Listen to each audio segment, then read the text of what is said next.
Universidad Central del Ecuador. Facultad de Odontología. Cátedra de Fisiología 1. Autor: Rosario Benítez Llanes. Tercer semestre, paralelo 3. Doctor: Marcelo Espín. Auscultación cardíaca.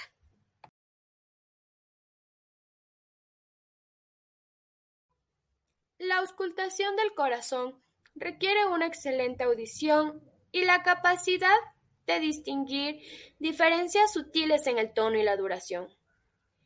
En esta auscultación nos permite identificar y analizar separadamente los diferentes ruidos que componen el sonido cardíaco.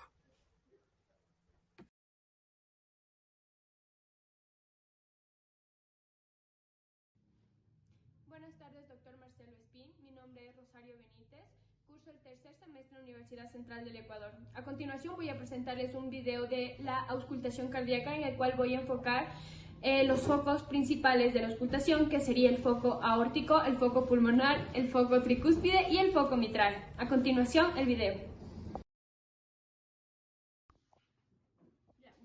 Vamos a proceder a auscultar los 4 focos cardíacos. Vamos a empezar con el foco aórtico.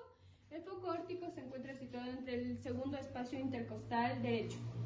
Vamos a proseguir. Vamos a continuar con el foco pulmonar. El foco pulmonar de igual manera se encuentra situado entre el segundo espacio intercostal izquierdo.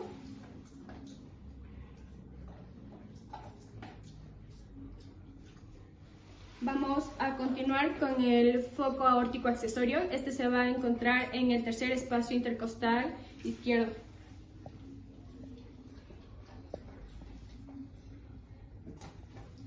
Continuamos con el foco tricúspide. Este se va a encontrar en el cuarto espacio intercostal izquierdo.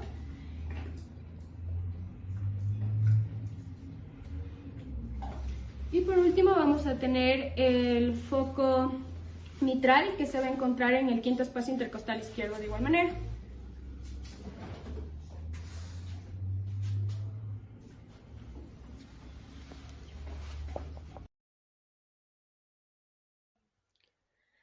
Aquí culmina el video de auscultación cardíaca.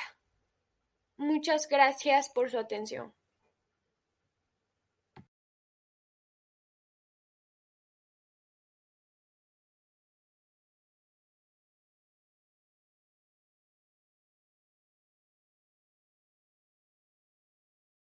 Created using Powtoon.